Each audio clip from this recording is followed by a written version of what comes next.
Hello, everyone. It is January 14th, 2006, and welcome to the virtual breakfast sessions. Today, we have a really interesting guy to discuss videos, TikTok videos to be exact, and how they influence buyers, restaurateurs, and anybody that watches them. But before we go into the show, let me thank the guy who's paying the bills. Ed Flanagan and the Error Group. Listen, you work very, very hard for your money, and I've been saying this over and over. And if you would like to get some of that money you spent back, call Ed Flanagan and the Error Group. They will sift through your invoices, through your contracts, make sure you're getting what you paid for. And if they see something better in a contract that they can do for you, they will go back to you. And make sure you ask Ed about the 125 program he has that helps you claw back some of that money you're paying in taxes. So, Air Group, Ed Flanagan, and back to the show. Influencers. You know, everybody's had influences in their life. You ask teenagers now what they want to be when they grow up, and what they want to be is famous. Okay. Well, here's a guy who, instead of doing his work to make himself famous, what he does is he does all that labor and that hard work to make his clients famous. Uh, Without any more being said, Max, why don't you introduce yourself? Yeah, thank you, Larry. I'm thrilled to be here. My name is Max Siegman. I make videos online under the name Newspeak. It's a somewhat new endeavor. I've been doing it about 4 or 5 months. Um, and yeah, I mean, I guess from the beginning, started talking a lot about restaurants, about food, particularly like big restaurant chains, which I think is a big part of why we're chatting today. So yeah, thank you again for having me, Larry. Thank you, Max. And Fred, why don't you say Good hi to the morning. folks? I'm Fred Klashman, the editor and publisher of Total Food Service. Discovered Max's videos about 6 months ago, and this will be fun. Okay. All right, Max. As you see, I'm not young.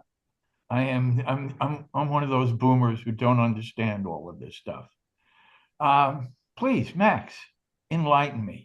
What makes your TikTok videos make people want to do things? Yeah, I think there's a bunch of factors, but I think the biggest one is that the videos and for those who haven't seen a lot of the videos and particularly the ones that I think caught your attention, Fred, relate to these big restaurant chains and potential changes that they can make either to menu items or the way that they operate or anything like that.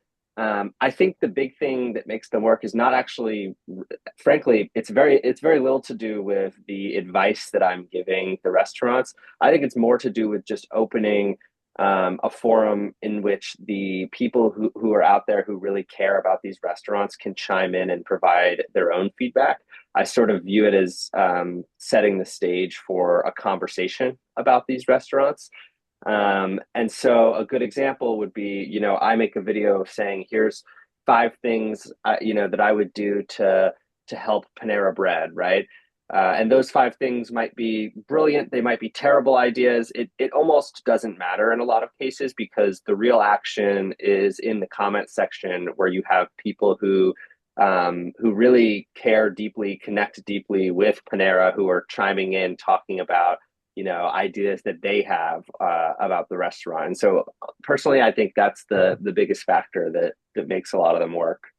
Yeah, it's basically you're tapping the experience of the diner as opposed to a board of people deciding what these diners should be doing and having. You tap into their thoughts, dreams, hopes, and frustrations. How do you go about getting the right formula to make people want to chime in? Yeah, I mean, a big part of it is like I'm not limited by some of the constraints that the actual restaurant is limited by, right? I don't have to look at the books and figure out, what there's budget for. In a lot of ways, I don't really have to be super realistic about a lot of these ideas. I try to just to maintain, some integrity, right? But a big thing is like the restaurants that I'm talking about are places that I frequent. These are, with very few exceptions, these are places that I've dined very recently. I go there, I eat, I think through kind of things that I would like to see that aren't there at present. I try to keep it very off the cuff. It's not super, there's not a whole lot of production value. It's sort of just me in front of a little green screen effect that's built into the TikTok app, where I'll provide some images of the restaurant. I think the biggest there's certain things that are going to generate conversation, and certain things that are going to stifle conversation. You don't want to be all negative, right? It's not supposed to be an opportunity to just bash on the restaurant. You also don't want to just come in and talk about how great a place is, right? That's not super interesting. I think it's that sweet spot in between where you're speaking in a way that's sort of aspirational about the potential that a restaurant has, to be even better than it is today, that I think gets people talking the most. So Fred, I know you have a question sitting there in your head. Well, what I want to do is let's share. I want you to share some of the points that you make about how restaurants can respond and fix can respond to what their customer needs are, et cetera. Talk a little about that's what I found fascinating, is sort of this 30,000 above the earth view of what's going on. Talk a little bit about some of those ideas, Right. Yeah, I think it's like the IHOP piece that you did. sure. Yeah, I think and one thing that I try to think through when I'm making the videos is like just trying to look at these restaurants with sort of fresh eyes. And when you do that, you see things that don't fully make sense or don't fully add up. In the case of IHOP, there was a joke in the video about how they have Atlantic salmon on the menu. And they were kind of advertising this push that they were doing around the Atlantic salmon. And so I sort of made the point, that feels like a distraction from, the core offering that IHOP is providing, right? That doesn't feel, super consistent with what they're providing. Another point I made in the case of IHOP was that, they should go back to being open 24 hours across the board. I think right now it varies, but many of them are no longer 24 hours. When I think IHOP, I think 24 hours, right? And so I think in a lot of ways, because I'm not deeply entrenched in the industry, right? Because I don't spend, I'm contrary to how I might be sounding right now, I don't spend all day thinking about restaurants. So I think there's certain things that when I see them, when I hear them, I'm able to just go and lean on my gut instinct, which in the case of IHOP is like, yeah, it should be 24 hours. I think I as a consumer always thought IHOP was 24 hours.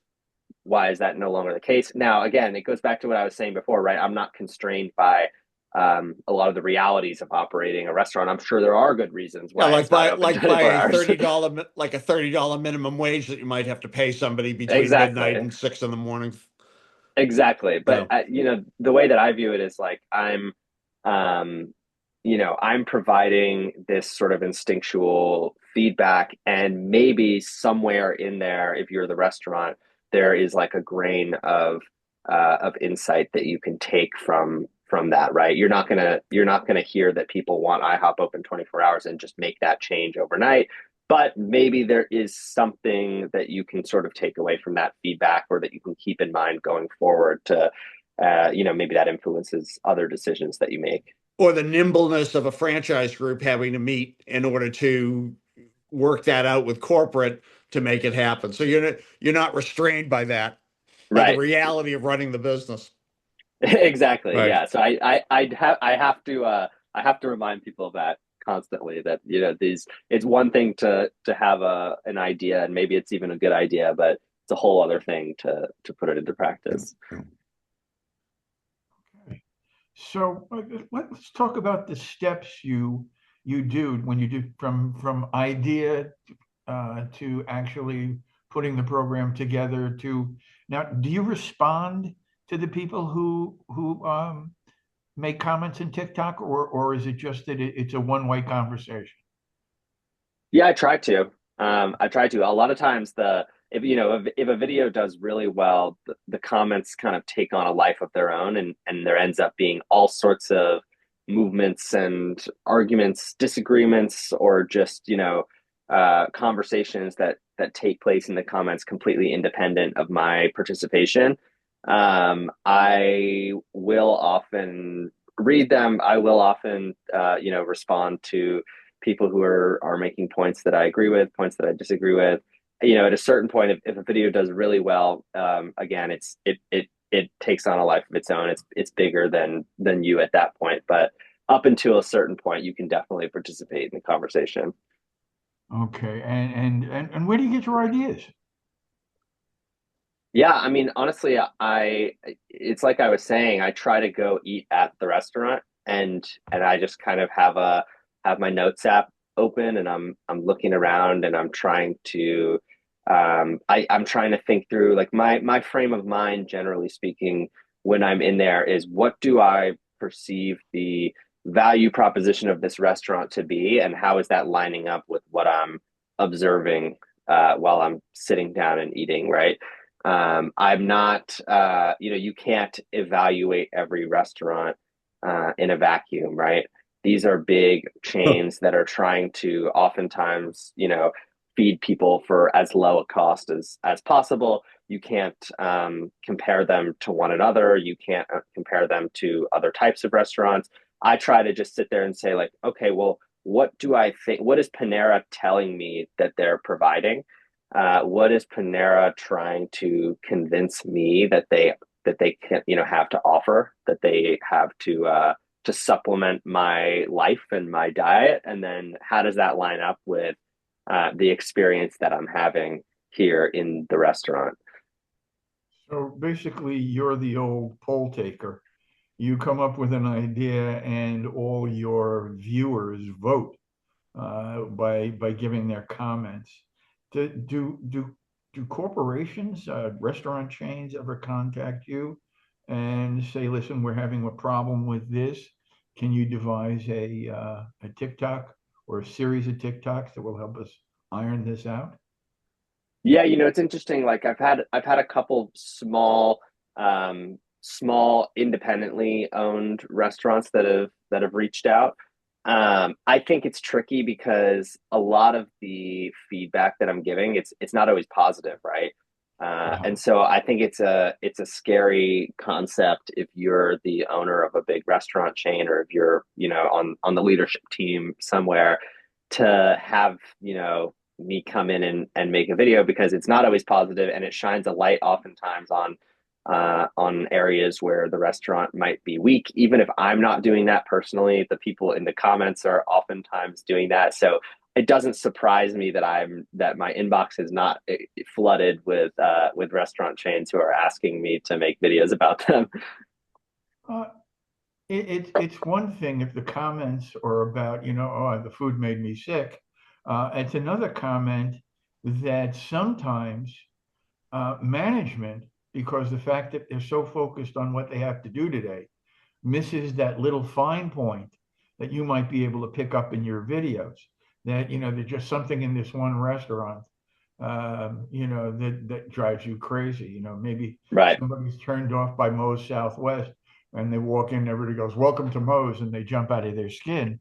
But a lot of people love it. My granddaughter used to right. go crazy. I want to go to Moe's. I want to go to Moe's. But maybe you can pick up these little fine points that just make their operation better. Uh, Completely. I mean, you have if you're not afraid that your business runs correctly, why wouldn't you look for something? I'm sure you can guide a video that will bring out comments on a point. Definitely. I think the thing that's tricky is that you get people's raw, unfiltered opinions when you open up this conversation about the restaurants. So one thing that happens every time without fail, you can count on it. If I make a video about a restaurant, the number one thing that people are gonna mention in the comments is that it needs to be cheaper. And that's true across the board. It doesn't matter if I'm talking about a steakhouse or a fast food restaurant. People and many people will come in and say, well, all their problems would be solved if they were just cheaper. Right. And so, when you think about it, that's obviously not the case. Right. But I think it highlights something really interesting, which is that, people have connections to these places because they've been eating there for a long time. People feel strongly about a fast food restaurant because they ate there as a kid, right? Maybe their parents took them there before sports practice every day or every week or whatever. And they remember being able to get, a really cheap, you think about like Taco Bell or McDonald's or all these places that used to do a dollar menu, right? And those are, even though it sounds a little silly, like those are actually, core memories that people formed subconsciously when they were there, that, they were eating food and it was super cheap and affordable. And, maybe they even feel like it tasted better at the time. And so it's tricky because it's not always fully constructive, right? It's not super constructive for the restaurant to just hear 1,000 people screaming at them that they need to make the food cheaper, right? So it's a fine line, I think, that you have to walk. So we hear the word value a lot. Value menus, value. What is value? And does that word ever pop in your head at all as you look at these? Yeah, and like for all the reasons that I mentioned a moment ago,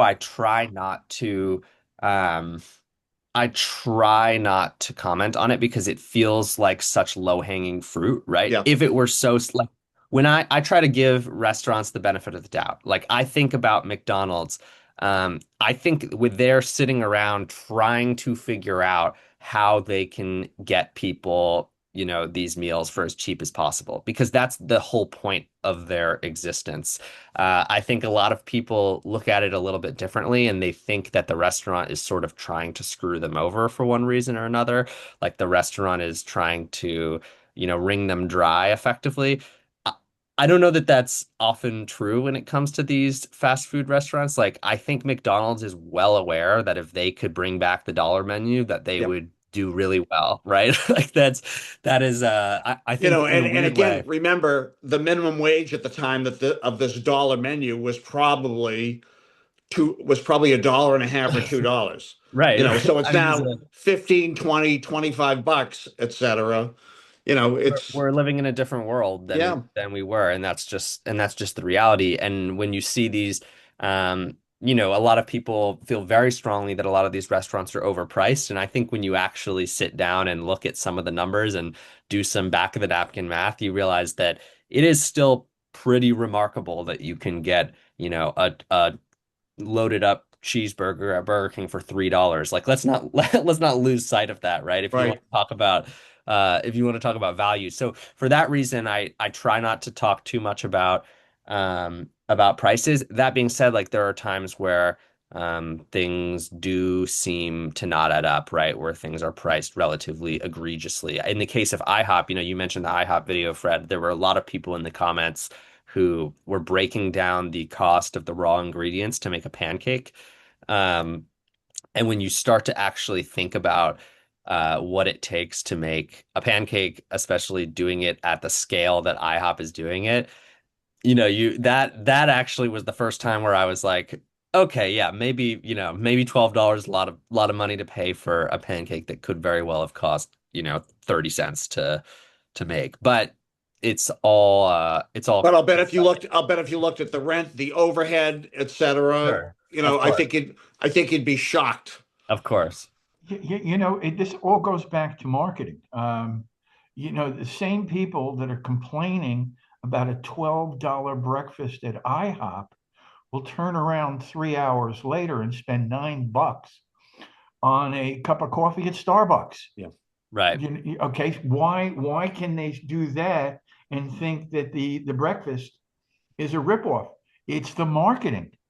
It is the Yep. marketing, the presentation. The value is you ask 100 different people about their value and you get 100 different opinions. So you're right. Value is a slippery slope. Um, how do you ever do any videos that actually speak to value, that what goes into it?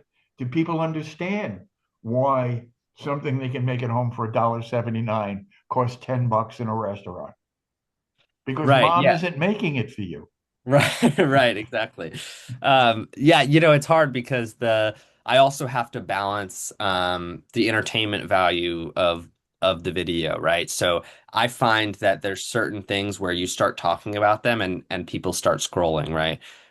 People don't want to think about a lot of those costs. Um, there's just certain parts of running a restaurant and running any business, for that matter, that are just a little bit more boring. Those are often the important parts, right? But I think that the things that people want to talk about and want to hear about, at least in my case, are the more like customer facing aspects of it. It's a lot about the presentation, the marketing, the design elements, things like that. Okay, so what are the hot button value items? What adds value to a fast food restaurant that you see through your comments? Yeah, I mean, I think there's a ton of things, but um I think the biggest one is just number one, consistency, like people knowing what to expect from a restaurant. I think a lot of these fast food restaurants and not even fast food, but even the fast casual chains, they make promises, right? Like either implicitly or explicitly, like they are telling the customer that, when they come to this place, they can get XYZ. And maybe XYZ is a certain type of food, maybe that's the cuisine, but maybe it's, something like the value that you're getting it for. Maybe it's like you come here and you're going to get a healthy meal. I think when those things don't line up, I think that's where you start to run into trouble. And I think a lot of people have very different conceptions of what a restaurant is, because of the individual experiences that they've had there. So a good example would be I made a video about Denny's. Denny's, I always thought of as a breakfast spot. I found out very quickly in the comments that there were many people who viewed Denny's, probably the majority of the people who chimed in the comments, who perceived Denny's to be like a late night place to get food at 2 in the morning, which I thought was so funny because this one restaurant meant two very different things to a whole bunch of people. I think that can be good and bad, but imagine your Denny's, right? That poses an interesting challenge, right? Like, how do you present to yourself if there's a lot of people who are expecting you to carry yourself as a late night eatery, and there's other people who, are anticipating this kind of this breakfast spot. It's those two things are not too far off, frankly, right? Like you can marry those things pretty elegantly, but it's still interesting, right? Like you have to try to get in touch with what people perceive your restaurant to be all about before you can think about how to market it. Standardization, that's the whole idea of a chain restaurant. That you can go to McDonald's in Florida, you can go to one in Washington State, up in Maine, and everything tastes the same. Right. And I'm sure that is a huge reason why people go to the same chains. Do you find that people pick one chain they go to, or four chains, or what is it? Is it one's a date night chain, one is a after the movies chain, and one is after the game? Yeah, I think it's that. I think people maintain a roster of different restaurants that they like to go to in different situations. Like there's a handful of places that I know I'm really only going to eat at when I'm on a long drive, right? But every time I'm driving, up to Boston, down to Florida, wherever I'm driving, like you can count on me stopping at one of those places. But in my normal day-to-day life, when I'm walking past them, it doesn't even pop into my head to stop in there, right? So I think yeah, I think it's different for everyone.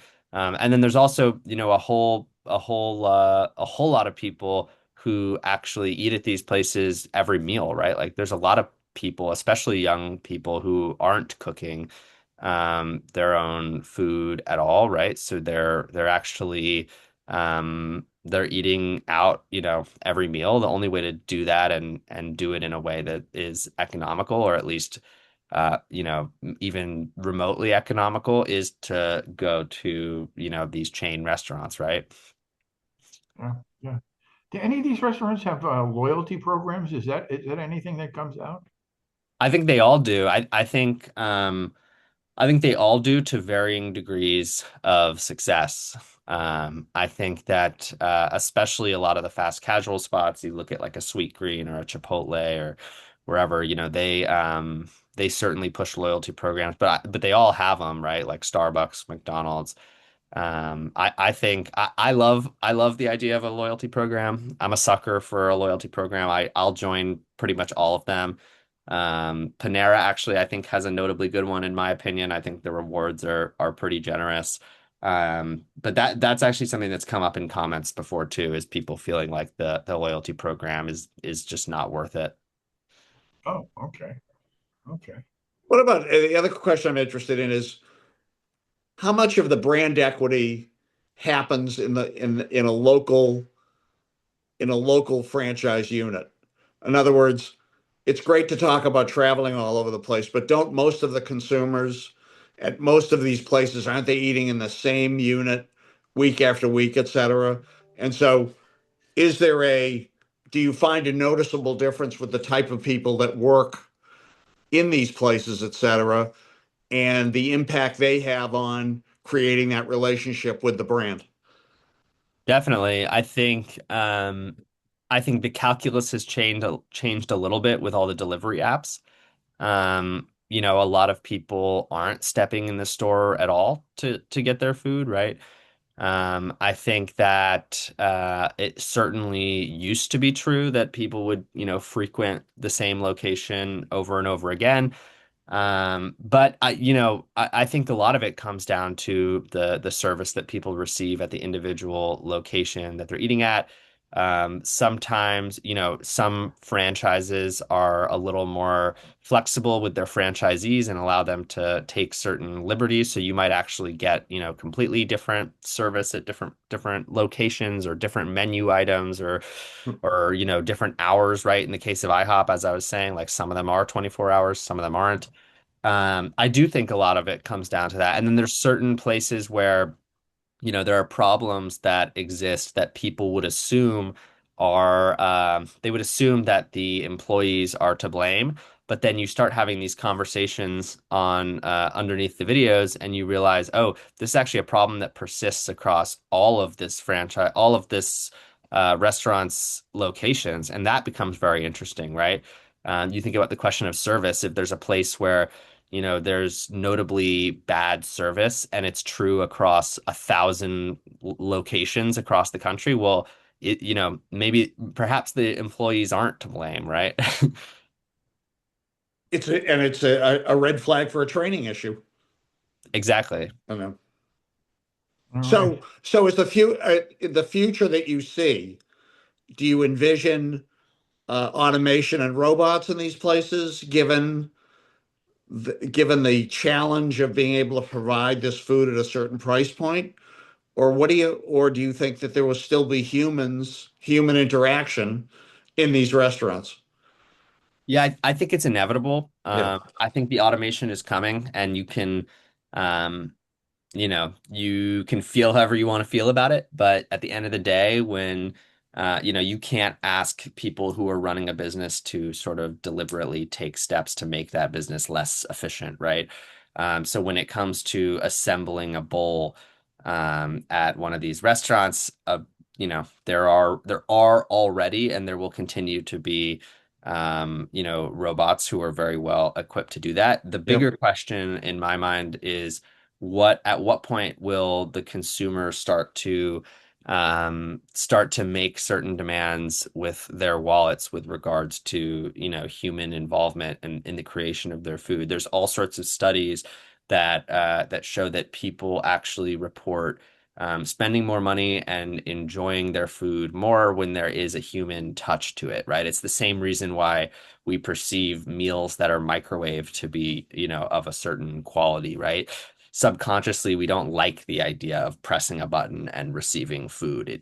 We associate that with low quality ingredients and low quality food. So I think it's going to be a mix. I think the most likely setup that we're probably going to see, at least in the beginning, is going to be robots in the back that are assembling food and humans in the front that are presenting it. I think people don't want to see the robot, making the food.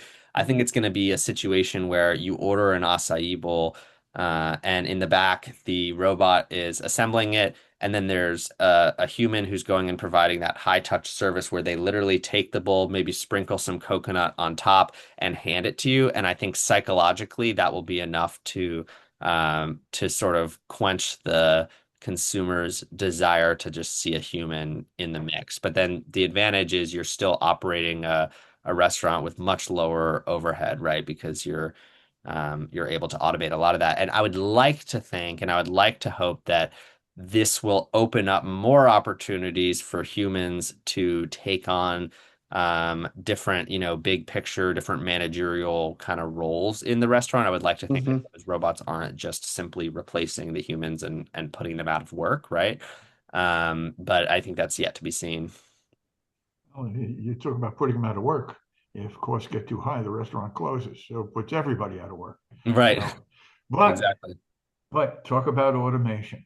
The clock keeps ticking, and we're at that point of the show where time is our enemy. And before we say our last goodbyes, and Max gives us that last bit of information that he wants everybody to think of after the show, I want to thank Ed Flanagan and the ERA and the Error Group.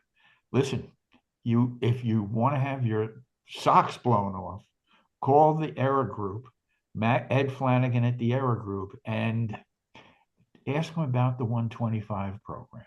I know Fred and I have introduced some of our clients to the Era Group's 125 program, and every one of them, everyone has texted me and said, "Thanks for this. This is a way to turn money you're paying in taxes and getting it back in your pocket." So, if it sounds too good to be true, call Era Group, Ed Flanagan, and they will explain to you how it works. So, back to the show. Max, thank you for being on the show.